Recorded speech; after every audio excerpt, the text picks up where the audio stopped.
Hello. Our story begins with a smack on the head, a moment of pure confusion. Qui Gon, after having been separated from Obi-Wan, concentrated on the Force. He utilized a small moment between the duel to find a pathway to victory. His ally had always been the Force, and as Dooku instructed him, it was important to call upon it in one's most desperate hour. Qui Gon had done that. He returned to fighting Maul, and his apprentice remained stuck behind the energy shields in the plasma chambers. The hit Qui Gon took to the head in the middle of his engagement left him confused and disoriented. It was a shock, and it would result in his death. But there was another choice, a pathway, because of his harmonization with the Force.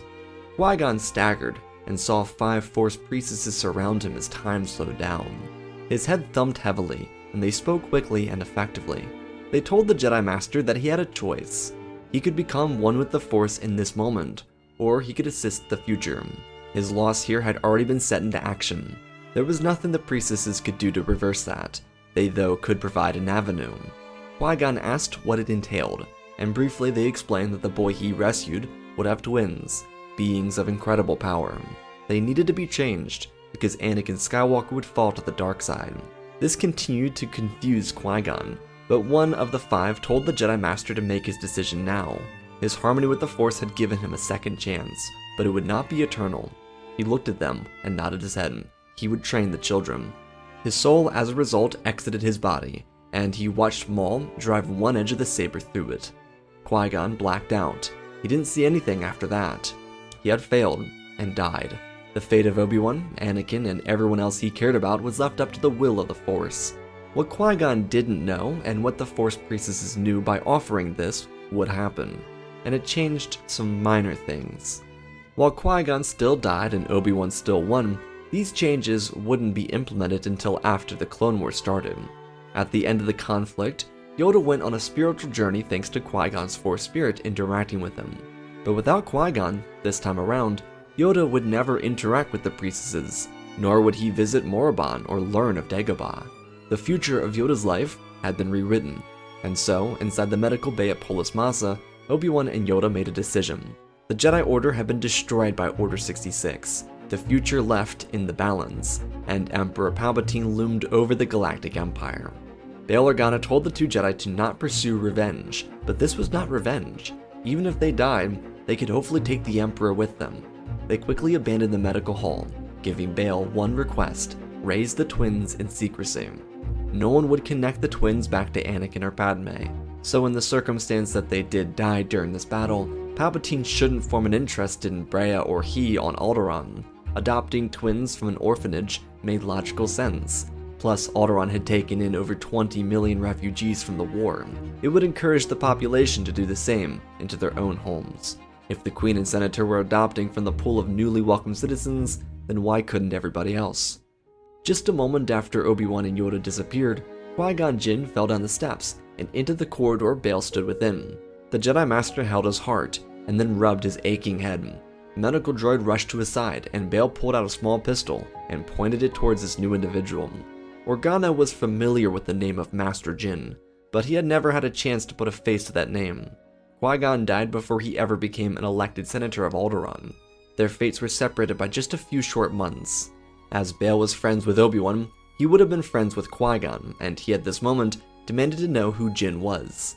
The Jedi robes gave away his identity, but not even Bail trusted that at this moment. Qui Gon, the same age he was at his death, pushed himself off the ground and nodded to the towering Alderaanian.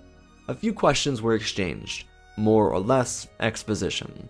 The Jedi had fallen, Order 66, the betrayal of Anakin Skywalker, the collapse of the Republic, the end of the Clone War, what's that? You don't know yet. And of course, the fate of Senator Amidala. There was a lot to unpack, and it took a couple hours after that just to cover the basics. But Padme was dead, the twins were inside their incubators, and the 2 new allies had plenty of time to discuss. Qui Gon also informed Bail about his own mandate here or why he survived. Oh, also, by the way, did you know that somehow Maul returned? Bail did. He didn't know how that was possible, but he was at Mandalore and he sent it into chaos. That was a bit personal for Qui Gon because Satine was just rebuilding her society the last time they spoke. It was a shame to see what befell the galaxy, and in more than one way, Qui Gon found it within himself to blame himself. If he had survived, perhaps he could inform the Jedi about the Sith or something. But Bail quickly reassured the Jedi Master that there was nothing any singular person could have done. The Jedi and the Republic had been led down a path, and no one saw it until it was too late. Most of the bureaucrats didn't really care anyways.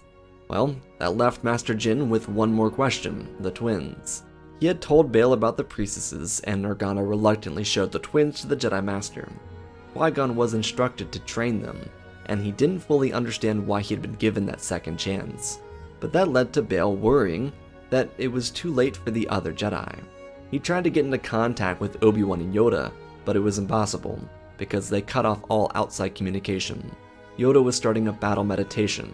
They needed to use the entire trip through hyperspace to focus, so Bail couldn't bring them back to meet their new ally. Bail looked to the twins and thought about what he might have said if there was a choice. He and Breya always wanted to adopt the little girl, but Qui-Gon had a purpose. These were the children of the prophesized Chosen One, look how well that went. And despite his better judgment, Bail trusted the Jedi more than anyone else in the galaxy. Their morality, their bravery, and focus made them far better servants of the light than simple politicians. But Bail had to give Qui-Gon more information about the galaxy before he left. A lot had changed, and while Jinn tried to comprehend it, not enough explanation would help anything make sense. Following plenty of more discussions and their departure from Polis Massa inside the Tantive 4, another decision needed to be made. Without knowing the fate of Obi-Wan and Yoda, Bail waited for Qui-Gon to tell him where to go. As an original resident of Coruscant, Qui-Gon knew it wouldn't be safe to return to his homeworld. Instead, he considered systems across the Outer Rim. Initially, Master Jinn suggested Quen, which, when he was alive, had seen a resurgence, thanks to work done by the High Council. He didn't know that, in the last 13 years, despite the work of the Jedi, it had fallen apart. Initially, there had been some positive results, as Quen readjusted into the Republic, but the blockade over Naboo changed all of that. The tax on hyperspace lanes emboldened the expansion of several key syndicates. They were now uniting under the banner of Crimson Dawn. But it wasn't fully united. It was both a mixed bag, and then the other original criminal empires that Qui-Gon was much more familiar with. Master Jinn then came to the conclusion that they should take the children to Tashara. They still carried Republic currency, but they weren't under the banner of the Republic, or I guess Empire. Bail looked at all of his records again just to be sure that nothing gone awry, and luckily for Qui-Gon, it was basically the perfect safe haven. The planet still existed within criminal territory, but there were no clone outposts, there were no Clone War skirmishes, and they actually used multiple currencies. What they didn't know is that the gem of the underworld was slowly becoming Imperial territory. A Republic officer named Sethin Garbi crashed on the moon. He saw the profit in the system. It was an underworld gem that would see a lot of profit with the new Imperial governor system that the Emperor had implemented before Order 66. Whole different process, but it was in the works. Qui-Gon and Bail never saw Tashara on the list of Imperial planets, and so they took the Tantive 4 to the planet, and on the outskirts of the smaller village named Jonta's Hope, they bought a farm. Bail initially asked if he could bring them the Alderaan, but if everything Organa told him was true, then they needed separation from Imperial territory. Plus, Bail should be there for Obi-Wan and Yoda if they survived. Then, the question, the one that remained on Bail's mind for the past several hours, came up. If Kenobi and Yoda did survive, should they be brought to Tashara? Qui-Gon's eyes lowered. He looked across the room inside the newly acquired farm, and he shook his head. They needed to be away. Whatever caused the fall of Anakin Skywalker could not be repeated. This was not Qui-Gon blaming them, nor believing that he was the ultimate Jedi instructor. He just believed that the twins needed a fresh start. Qui-Gon did not know the full truth about the children's father. He knew more about their mother because she was older. He didn't want to lie to the children. The less he knew, the better. With that, Bail Organa departed, and the fate of Obi-Wan and Yoda became a mystery for Qui-Gon Jinn. Raising Luke and Leia would be challenging. To maintain his secrecy, he picked up a story. He was a widower. His wife died in childbirth, her name being Tal. Qui-Gon utilized another Jedi's name, someone he did fall in love with, as a way to both remember her and a way to hide his identity. Both he and Tal were far removed from the memories of those who knew them. The Jedi records wouldn't even be all that important for the Sith, because no one would dare think of searching for them because they'd been dead for decades. Master Jinn also buried his lightsaber in a secret compartment inside of his bedroom. He also commissioned a piece of art depicting a wedding that never happened between he and Tal, to quote-unquote legitimize his lie. As for the galaxy outside Tashara, he saw Emperor Palpatine. His friend and former apprentice must have failed. He only hoped that they had survived their failure again. The twins were good children, and Qui Gon used his credits, thanks to spending before the currency change, to get a protocol droid named TC-183. Qui Gon knew that to survive he needed to work, so he maintained the crops on the farm and also did some local mechanics work as a side. The children wouldn't be trained for some time, because of their age, so Qui Gon had to make the most of everything he could. Thanks to Tashara's lush grasslands and wilderness outside of the capital city, Qui Gon had plenty of room to raise the children without onlookers drawing any suspicion. The Force wouldn't be taught in the traditional way, more so a priest-like way. As infants, he covered them in auras of the Force. Master Jinn accessed the Force in ways that weren't very common for a Jedi. These were similar to the monks or the Barando sages. Qui Gon created small little trinkets and found crystals for them to harmonize with. These would help them build a connection to the Force before ever becoming sentient enough to be taught. It was his way of maintaining their connection so that the actual instruction later would be much easier for them. And because he was all alone on this planet in a rising Imperial era, Qui Gon stuck to mundane activities, things a Jedi wouldn't do. He became a sabacc player, a master of the dice, and every so frequently, a high-stakes bettor on fathier races. Master Jinn just became known to everyone as Jinn, because it was easier. Plus, who doesn't love a good shot at Jinn? No one does, it's horrible. That's why they created Abrax, much smoother down, compared to that rancid Jinn taste. But that was how Qui Gon left people feeling every time he joined a table. Taking care of the farm wasn't exactly easy work, so blowing off some steam included setting things right with locals. If someone owed money, he'd help them get it back, fairly. Jinn's reputation and Janta's hope was simply a passerby with very good odds. Every so often, the Pikes, which established themselves first on Tashara, would request him to the gambling markets inside Murragana, the capital. He would oblige, win big, donate to the poor, keep some for his family, and return home. This habit would continue up until Luke and Leia reached their teens, at around the age of 13. Not that he couldn't gamble anymore, but there wasn't really any purpose to it. He spent 13 years on Tashara, quietly teaching the twins, watching Palpatine's regime expand by the year. There was an Imperial outpost on the planet, but they didn't know about the former Jedi Master. Jinn was just a local farmer, someone who emigrated out of Hutt territory for a fresh start after his wife died in childbirth. It made for an easy story for him to remember. Luke and Leia called Qui Gon their father, even though they knew the full truth. Unlike other Jedi that would have withheld the truth after having the privilege of knowing their father, Qui Gon told them everything. Everything they needed to know, he told them. There were no secrets, and thus the trust between them was strong. Thanks to some wreckages and mines around the planet, Qui Gon gifted the twins their own kyber crystals when they turned 9, so they had 4 full years of training with a lightsaber. Thanks to his gambling winnings, Qui Gon built a small training arena in the basement. Originally there wasn't a basement, but he won big and frequently. Despite stopping his gambling fun for the most part, Qui Gon remained very happy. He loved being around the twins, and he truly saw them like his own children. They frequently used the word love around each other because there was no reason to restrict that. However, there was one aspect about Qui Gon not mentioned yet: the training he did to maintain his stamina and prepare himself for anything else that might come his way. After having lost to Maul on Naboo, and getting much older by the day, he trained relentlessly.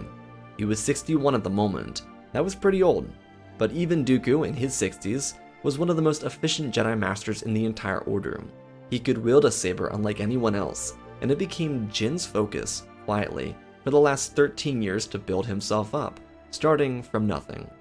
Now though, the twins were a part of that regiment. They sparred together, meditated, traveled, and felt through the Force as a family unit. Qui Gon picked Tashara not only for its isolation from the Empire at the time, but its natural beauty. Having been born on Coruscant, Qui Gon understood how much he needed the natural Force for harmony. The temple garden back on Coruscant sufficed, but it wasn't what they had here. Infrequently did they ever really travel to the capital, but if they did, it was for lessons. Like the Jedi, Qui Gon introduced Luke and Leia to the galaxy they lived in. With the Empire planting themselves on Tashara, with a hidden outpost on the edge of the grasslands, they were able to see what the Empire was capable of. Qui Gon didn't speak highly of either former institutions either, but he did tell them what it meant to stand up for what was right, with intelligence. There was nothing noble in sacrificing their lives for nothing, but if they could inspire others, then they were making a true difference. Despite being as talented and gifted as they were, Qui Gon never let that get to their heads. Just like himself, they were specks of stardust floating around the galaxy. Combined, they could create a light, a beam of inspiration for others, but never, ever let humility leave one's heart. Qui Gon wasn't just their teacher, but their father, and even though they knew about Anakin's fall, Padme's death, and who their father became, it did not burden them. Qui Gon took the brunt of that failure with chest, and he left the children to learning. Thanks to picking Tashara, Luke and Leia received a decent education from a local tutor in Janta's Hope, including everything Qui Gon had learned throughout his life. Once they were old enough, which was about 11, he would teach them how to maintain the crops. Not only did Qui Gon care about the farm because of the profit it gave to the family, but because the supplies were necessary for the township. Though once the Empire arrived, they started getting a little too comfortable taking from the little guy. Qui Gon avoided outright fighting them, but he stood up for his neighbors and earned a lot of respect by doing so. This was the role model that Luke and Leia looked up to, and while they both longed for a motherly figure, their circumstances were eerily similar to Anakin's, just the inverse. Instead of servitude as a slave, they had freedom as farmers. Instead of a mother, they had a father. Tashara was a luxury compared to Tatooine. It might not have the wealth of Kuat or Chandrila, but it was their home, and they should love it for what it is. The foundation of their growth started with everything that Qui Gon was. He inspired them. The older they got, the more advanced their lessons became. Qui Gon found means to train them in a mix of forms, similar to what would be seen in decades later, came to life now. Without the structure of the Jedi Order around them, Qui Gon both taught everything he remembered, but added new moves and counters. So what became the focus of the twins were combined forms of lightsaber combat. Since their harmonization with the Force was so great, their focus on the saber was much easier. Qui Gon utilized Form 1 and 4 the most, so these were the building blocks for their initial training once they got their Kyber crystals, and thus their lightsabers. When they mastered the basics of those two forms, he broke off into his remembered knowledge of Forms 2, 3, 5, and even a little 7, because he was close friends with Mace Windu, despite their ideological differences. This slowly divided up into the mix that would become the base for both Luke and Leia's own forms. Because they weren't structuring their forms around the traditional lightsaber training of the Jedi Order, Leia used the base of Form 1 and Form 4, with the additional branches of 3 and 5. Her form was more focused on defensive maneuvers and aggressive counters. The twins were also much smaller than their biological father and their adopted father, so they were more flexible and limber. Similar to his sister though, Luke's base remained of 1 and 4, but added the more aggressive of 2 and 7. While Qui Gon didn't know Vapad all that well, he knew pieces of Juyo, assisting him with giving Luke a solid base for holding the more aggressive style of attack. As they eventually reached the age of 16, which they were now, they both yearned for a chance to make a difference in the galaxy. The twins requested for a chance to strike the Imperial outpost, but Qui Gon discouraged it. Despite Tashara being in the Outer Rim, an attack like that could see the Empire retaliating, with martial law or stricter crackdowns.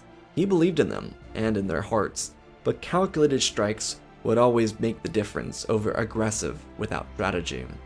Because Organa remained pretty absent from their development and Qui-Gon's life since Polis Massa, they didn't know about the growing rebellion. So instead of outright attacking Imperial bases, especially on Tashara, they would become missionaries in a way. The twins watched in confusion. He had prepared arrangements to get them off-world for the first time, while some neighbors would maintain the crops for the full profit for themselves, plus TC-183 would watch over their home in their absence. Luke and Leia still remained confused about what they were going to do. Qui-Gon explained that because the Empire was ever expanding, it would be impossible for them to stop the rise of authoritarianism by attacking one base at a time. This lesson went back to their earliest teachings: inspiration over action. They were young, they deserved to see the galaxy, and while their biological father's fire lived within them, Luke and Leia did not crave adventure for the sake of adventure. They loved Tashara, it was their home, and they were willing to explore the galaxy so that they could help others, not for the sake of adventuring. They wanted to be the perfect Jedi, and so they prepared their starship, a vessel acquired by Jinn with some saved up finances. It was an older, kind of smaller model, but it worked really well. The YT-2000 light freighter was smaller than the Ghost or the Millennium Falcon, but it provided enough room for everyone to sleep separately and a tiny dining room with a holographic table. The 4 seats in the cockpit would also be maintained by the twins up front and Qui Gon in the back. On Tashara, they practiced with speeders and land racers. While Luke wasn't as efficient with piloting as he would have been with the Skyhopper on Tatooine, he and his sister were a combined team. That, in Luke's heart, meant so much more than just being good. The twins took the controls and they departed into hyperspace. Master Jinn kept the children away from deep Imperial territory. Even though Tashara was an outer rim system, it truly was the gem of the underworld. Compared to many planets that were forced to deal with the Empire, it really didn't face truly catastrophic repercussions of Imperial rule. There was plenty of corruption, but slavery didn't exist. Spice flowed naturally, gambling districts didn't interfere with regular life, and turf wars were pretty uncommon. Where they went to next was much different. Hopelessness filled the streets, drunkards fought Imperial troopers and died sometimes on the spot. The galaxy was falling apart, and things were far worse than even Qui Gon thought they would be. But this trio worked as a band of vigilantes. They dealt with Imperials and stopped abuse from syndicates. The gentle work of their affairs was balancing outright rebellion with hope. Jinn supported any movement against the Empire, but their actions could not result in harsher crackdowns. So more than anything, they were showing the people that they could fight back. Qui Gon didn't like blasters, but one of his farming neighbors taught the children how to shoot cycler rifles, and eventually pistols. The twins utilized that here with Qui Gon. He didn't use blasters, but he did use the Force in hidden ways to avoid detection. More or less, this was just a way to hide their identities.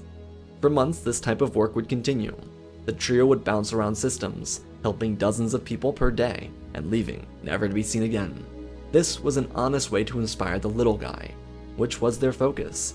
Qui Gon could see changes in people and in communities just by their presence. He also understood that the prophecy of the Chosen One sat on their shoulders, but that wasn't something that even remotely weighed them down. All was going well until they made their stop on Daiyu. The twins were becoming acclimated to their work, how they could help others in the galaxy that were struggling with the Empire, until by happenstance, they ran into 2 Inquisitors. The Inquisitors weren't really aware of the actions of this trio, because it could be anyone. The blasters didn't really inspire people to think of the Jedi. But in the middle of the scum-ridden streets of Daiyu, 8th Brother threatened a citizen, because they looked like a Jedi, and Luke decidedly sprung into action, activating his Emerald Saber, followed by Leia. Qui-Gon tried to stop them, but it was too late. An immediate counter came from Merrick, who happened to be watching over his brother. Leia and Luke challenged them, batting his saber away as the smaller 8th Brother turned to attack the young Jedi. Just as he readied his second blade on his weapon, Qui-Gon stepped forward, ripping out his saber and shoving it towards the Inquisitor. Flashbacks filled Qui-Gon's head, as all he could think about was his death on Naboo, but he focused. He couldn't lose to a double-bladed saber twice. He was much more prepared for combat. He wasn't quite at Dooku's efficiency at this age, but he was prepared. Qui-Gon stepped backwards, batting a saber at each side of the staff as it closed in. He could see the twins. Luke and Leia were handling Merrick quickly. From the city streets, people watched in either horror or amazement. They couldn't believe the Jedi had returned. So much pain caused by the Empire. Leia could see stormtroopers coming their way, and she told Luke to take the Inquisitor. He nodded, forcing Merrick around and flipping into Form 1 himself. Leia slipped into an alleyway, climbing the structures nearby and using the high ground to strike at the troopers. She hit her saber when she was running above them, and just when the stormtroopers raised their weapons, she slammed down between them. Her saber cut through their bodies, and they fired into miscellaneous directions in chaos. Behind her, Qui-Gon backed away as 8th Brother turned the spin cycle on his saber. Jinn smiled. He stepped back, watching the saber spin repetitively. Qui-Gon weaved to the side of a strike and saw his opportunity, jabbing his saber into the hilt and pulling upwards, before driving his saber through his opponent's heart. On the other hand, Luke batted away Merrick. The Inquisitor shoved and parried where he could, but he slowly became overpowered as another squad of stormtroopers was decimated by his twin sister. Luke smiled, feeling the moment. All of his training had prepared him for this encounter. The Inquisitor slashed at the ground and Luke kicked his foot into the Sith's wrist, bending it and slicing up, cutting the Inquisitor's neck and bursting whatever curse lay inside that body out of him. The three quickly regrouped, checked on each other, and then proceeded to escape. Their little action on Daiyu turned heads. With Grand Inquisitor dying to Kanan Jarrus a little more than a year before, the death of these two was quite jarring. Not to mention Seventh Sister and Fifth Brother would have their own troubles with Maul on Malachor in the coming weeks. This did not really concern Qui Gon, as he ushered his twins away from Daiyu and to their next world. Losing two more Inquisitors wasn't really something the Emperor cared about. They were frontline troopers, comparable to stormtroopers or citizen militias, because honestly, who really cared? However, there was something he was interested in. Due to the duel taking place in the middle of the street, there were security cameras of Qui Gon Jinn defeating an Inquisitor with two other Boken Jedi. Sidious immediately called for Vader to leave Lothal and deal with this, because this could be another useful loyalty exam for Palpatine. What the Emperor did not know is that out of every Jedi in the galaxy, whether it be Ahsoka, Ezra, or Baylan Skoll, there was one that Vader did not hate. Qui Gon Jinn was the only Jedi that Vader did not openly despise. In his early transformation into the Dark Lord, he had visions including various counselors, random knights he killed during the Purge, even Jedi who died before or during the Clone War. But never did he ever see Qui Gon Jinn. Vader, perhaps even Anakin, viewed Master Jinn as this perfect entity, the one who did no wrong, and thus could not be blamed for anything. Sidious was sending Vader to finish what Maul could not. He didn't really consider Qui-Gon as anything other than a ceremonial death for Anakin Skywalker. Vader had been tested a lot, like almost losing the Shah Kun or Seer in the past decade and a half. But killing someone like Qui-Gon, someone close to Anakin's heart, was not something Vader had done. Vader did not fight Obi-Wan Kenobi a second time, and he was removed from fighting Ahsoka for the first time. He knew Ahsoka would show herself on Malachor, but this was the time he'd be fighting a Jedi that knew him so personally. Initially, Vader thought it to be an illusion, but he went ahead anyways. The trio did not realize they had captured the Emperor's attention. Qui-Gon really never thought he'd be important enough for Palpatine to remember, but Master Jinn, after all, placed young Skywalker into Palpatine's hands perfectly. What wrong could a little thanks for his sacrifice be? The twins would have a few more duels, all of them being victories, before they turned 17. Qui-Gon continued to protect them, and they did celebrate their birthday. But the mission remained their focus. Because of how they grew up, Luke and Leia didn't plan to celebrate themselves until everyone could join them. It's like celebrating Empire Day, when knowing that sentients were being held in shackles as slaves. Luke and Leia didn't see anything worth celebrating if their job was not finished yet. This wasn't really Qui-Gon's intention for them, but he prided them on their determination. It was inspiring even to him, so he knew that others would feel similarly. Sometimes it takes a new perspective to change the hearts of others. He hoped that it could save the galaxy with them. A few months down the line, at another minor metropolis on Duro, the Jedi would meet their greatest adversary yet. Due to their growth as combatants and inspirations, they typically split up, did separate work, and regathered in the middle of the night, or the following day. Most operations on any given planet took about a week. Every night, they'd have dinner, strategize, and then go to sleep. That was the only thing Qui-Gon really asked of them. Family dinner, and honestly, nothing beat it for the twins. Regardless, Qui-Gon was walking down the streets in the evening when he was confronted by a shadowy figure. A crimson saber ignited on instinct. Vader may have had a soft spot for Qui-Gon, but he didn't believe this was the real Master Jinn. That man died on Naboo to Maul. So Vader's focus was not on Qui-Gon's survival, but killing the changer that dared disrespect his late master. As is common with the Sith, Qui-Gon didn't have a chance to explain anything, and immediately went on the defense. Vader's strikes were powerful and precise, knocking Qui-Gon backwards with every hit they made. The Jedi Master defended himself adequately through the empty streets. He slid behind a pillar, holding up the monorail, and Vader cut through it, trying to kill the imposter. Qui Gon fell backwards, rolling across the ground and got to his feet. It didn't matter how much training Qui Gon had done in the past 17, almost 18 years. Vader's robotic limbs were simply too hard on his old bones. He used avoidance as his best counter to Vader. Just colliding sabers was brutal on Qui Gon. Vader wasn't very cautious with his strikes either. Without getting his backside handed to him by Obi-Wan a second time, he wasn't as concerned with losing. Just as Jinn's fight looked lost, Leia and Luke lunged in from either sides of the street. Vader turned to counter them, slashing through walls and countering their attacks. The slippery and quick Jedi kept Vader at a distance, further frustrating him. They mocked his slow speed by dancing away. Qui-Gon re-entered the fight, forcing Vader's focus back onto himself. The Sith Lord was furious, but also unable to just finish off any one of his different opponents. He could defeat all of them individually, but Vader hadn't fought a group of this talent before. Killing random knights was different. This was Qui-Gon and the twins. They were a completely different type of opponent. Vader slashed his weapon through anything in his way, and just as he cornered the three, after launching Luke down an alleyway, Vader was lifted from his feet and thrown through a store window. The crashing echoed out through the street, but the sound of two more lightsabers caught everyone's attention. Yoda and Obi-Wan stood side by side. Old Ben Kenobi had two robotic hands. What they didn't know is how he lost an entire arm and his other forearm during a duel with Sidious. Yoda's eye was blinded from another burst of electricity that covered his body. They survived, but they lost again. Vader got to his feet and climbed out of the wreckage, shocked to see Kenobi again. He thrusted his saber forward, and the Jedi all acted on instinct, pulling his arms and legs outwards with the Force.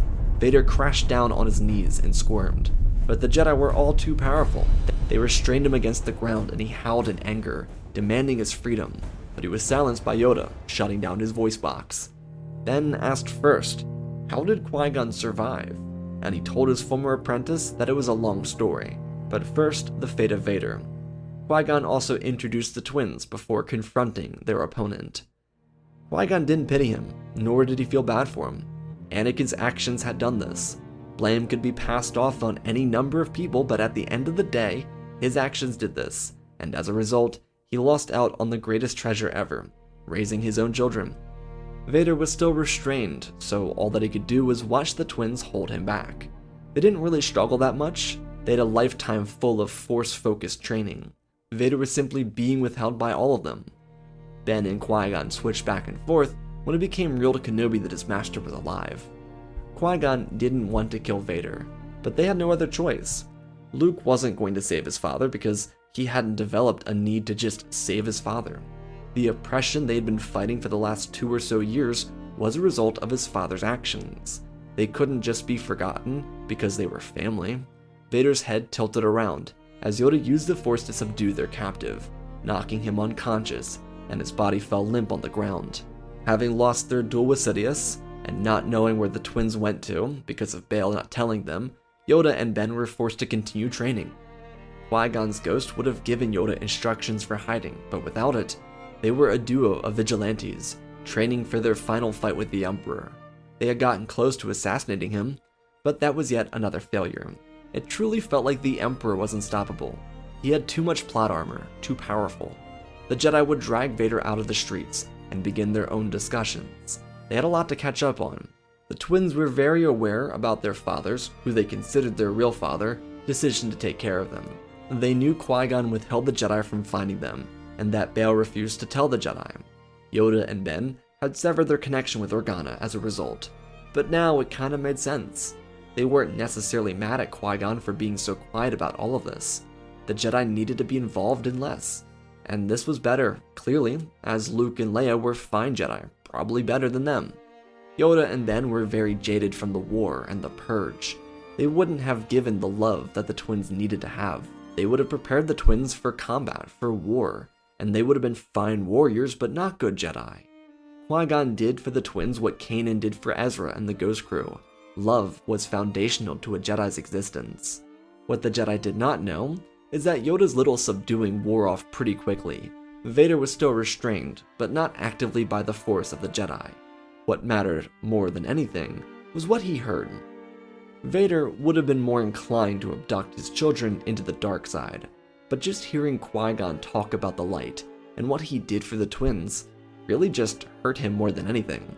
The Anakin inside could have been what Qui Gon was, in the circumstance that Padme still died. Anakin would have lost his true love, of course, but that love didn't die when someone passes on.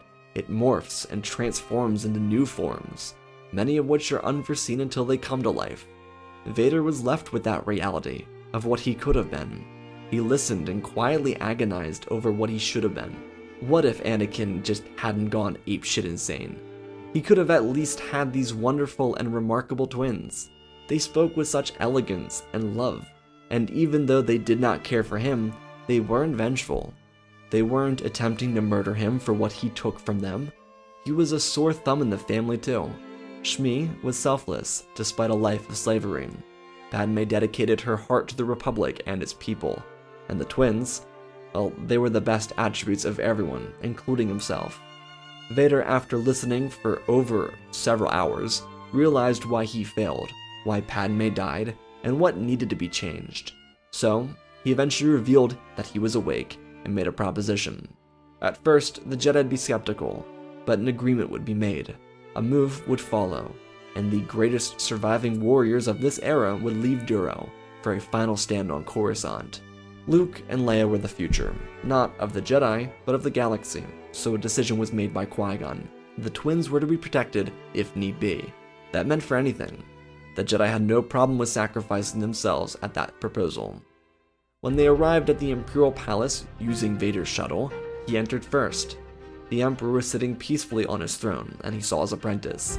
And without verbal conflict, a saber ignited. Palpatine smiled, understanding the choice his apprentice made. As he rose to his feet and readied an electric attack, 5 more lightsabers ignited from various locations around the temple. The 6 royal guards activated their staves, but with the clench of his hand, all of them lifted off the ground and dropped. Sidious enjoyed the theatrics of his former apprentice, but he wasn't very amused. He spotted 3 green lightsabers and 2 blue. Who could they be? He was excited to find out. He fired electricity at Vader, who blocked it, before Ben moved around his fallen apprentice and swung at Palpatine. His saber ignited to defend himself. Yoda did the same, to meet another defending saber. Sidious was so overjoyed to see old friends united at last. But Qui-Gon remained in a confusing phase, as he too showed himself. The Sith Lord spun out of the way. The old dogs all engaged. Luke and Leia moved around the outside of the fight, watching, waiting for their chance. Qui-Gon deflected a strike, Ben parried, Vader struck and Yoda avoided. Sidious moved in circles, countering everywhere he could. It didn't matter if he was on the offense or defense, he was determined to win, and sickly, he was doing well. Palpatine flipped away from Yoda and pulled Obi-Wan with the Force, dragging him off his feet like he did before. But with his hand outstretched, Ben used the Force to push himself further into the air, to avoid Sidious's strike that would have killed him. Vader slammed down and crushed through the floor, and just as Palpatine moved to parry Yoda, he felt pressure from behind. He used the Force on the ground, shattering it beneath Yoda, Vader, and Qui-Gon, as Sidious turned around to attack the twins. Luke and Leia stood together, defending the Emperor's aggressive assault. He laughed maniacally, driving his weapon in jabs at each of them. The twins weren't fazed. They'd been trained their entire lives for this moment. Their combined aggression and defense forced Palpatine to adjust to each of them. But because they had trained their entire lives against each other, they knew how to use the inverse form of their own. Luke could feel Sidious growing more aggressive towards him, so he switched into his sister's form, and she mimicked, going more aggressive. Using her father's and their father's aggression, she swept her sabers along Palpatine's defense, and bounced her saber on the inside of his non-dominant hand and swung back around, cutting off the hand of Sidious, which he was using to attack her brother. Leia therefore slid downwards across Palpatine's body, as Luke on cue ripped his weapon over her head and collided with Palpatine. They didn't even need to communicate it. Nearly a full decade as siblings, training against themselves in Qui-Gon, they were built for this. Vader rose to his feet and charged, but stopped, as Luke cut across Palpatine's chest, and at the same time, he and his sister shoved their weapons into his heart, and he dropped in that moment. Everyone in the room looked to each other, and smiles formed. But Vader wasn't finished yet. He stepped to his twins and asked for their hands, before placing his saber into it. He apologized. He wished he could have been what Qui Gon was, but he realized and recognized that they'd been given the best life. They deserved the galaxy. They deserved more than a promise could give. His kyber crystal, the one that had been a part of him for years, belonged to them. They looked to each other as the weight of the saber fell into their hands, and he told them that their mother would have been in love with them. She would have adored every quality they had. That he knew to be truer than anything he had ever known. Vader said some short words to Obi-Wan and Yoda, but saved his greatest thanks for Qui-Gon. His apology was for having failed, but his resolve was in giving the Empire an enemy. The rebellion was years away from rising into a proper resistance. The Gorman massacre was more than just a year away. He could save more people. It wouldn't make amends for his crimes before that, but changing now was better than never doing so, or simply hiding away. Vader quickly started unraveling the Empire, as the Jedi, Qui-Gon, and his children escaped from Coruscant using Vader's shuttle. Darth Vader's heroic sacrifice may have not been killing Sidious, but he would destroy the Sith. He was the last of them after all. The Sith, their documents, its empire, everything would be revealed or destroyed. The Death Star made public knowledge the plans for intergalactic oppression. It didn't matter what it was. He told it, and he gave everyone a target.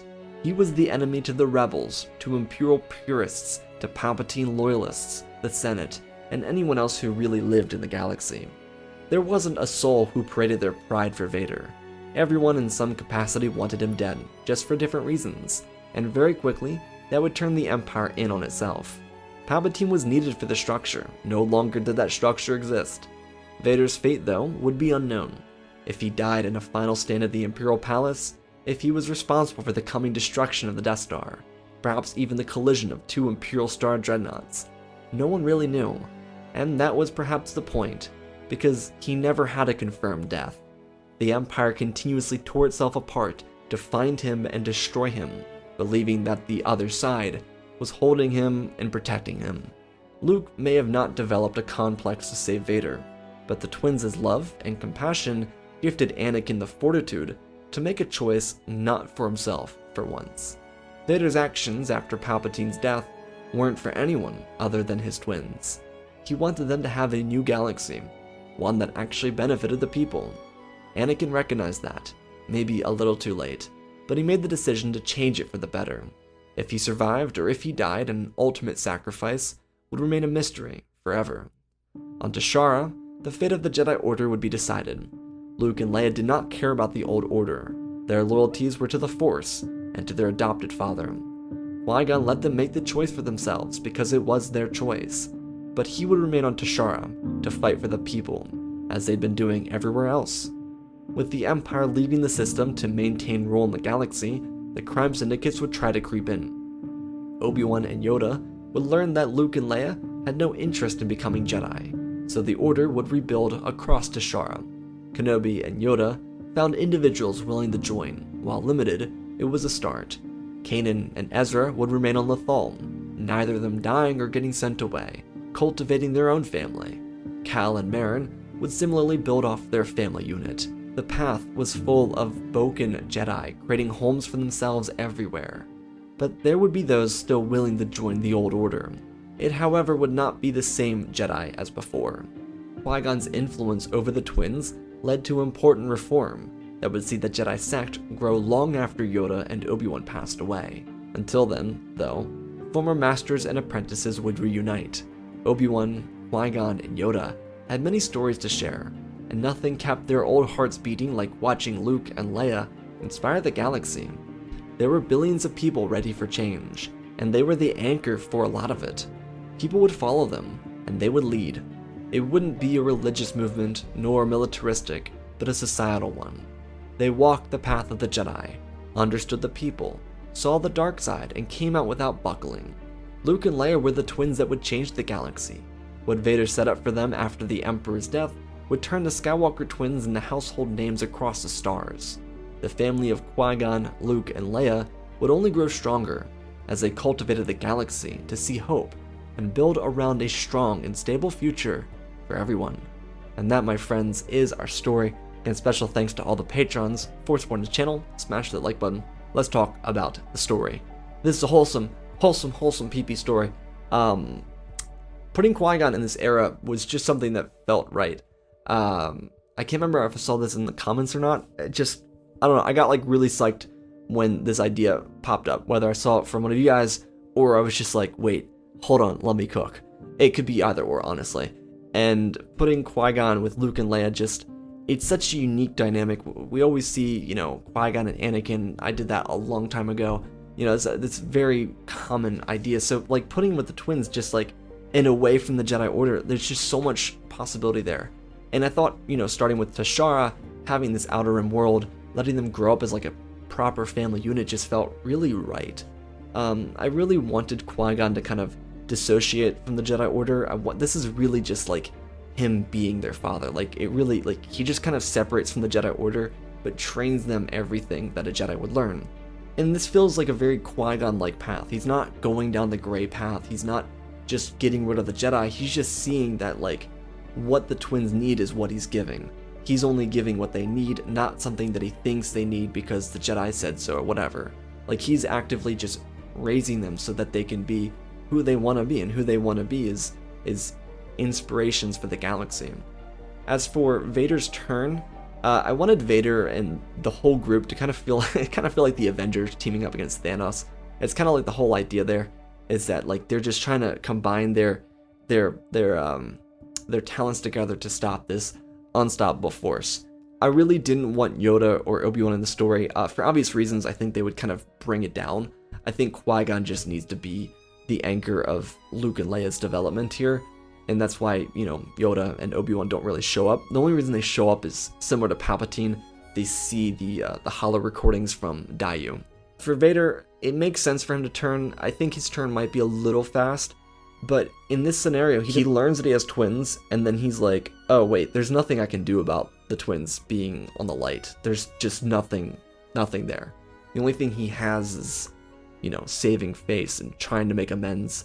And that's why at the end, I wanted his end to be kind of ambiguous, is that he can still survive. There's nothing wrong with him surviving. It's that he just can't be around them. That's not his role, and he recognizes that. His role is not to intrude on their lives. They can forgive him, but he doesn't need to be a part of that life. He missed out on that. He recognizes that. And what he's doing is creating a public enemy for the galaxy so that his legacy, while not being fantastic, directly sets up their legacy for being something transformative for the galaxy. So I hope you all enjoyed this wholesome story. I love you all, spread the love, and always remember, my friends, may the Force be with you.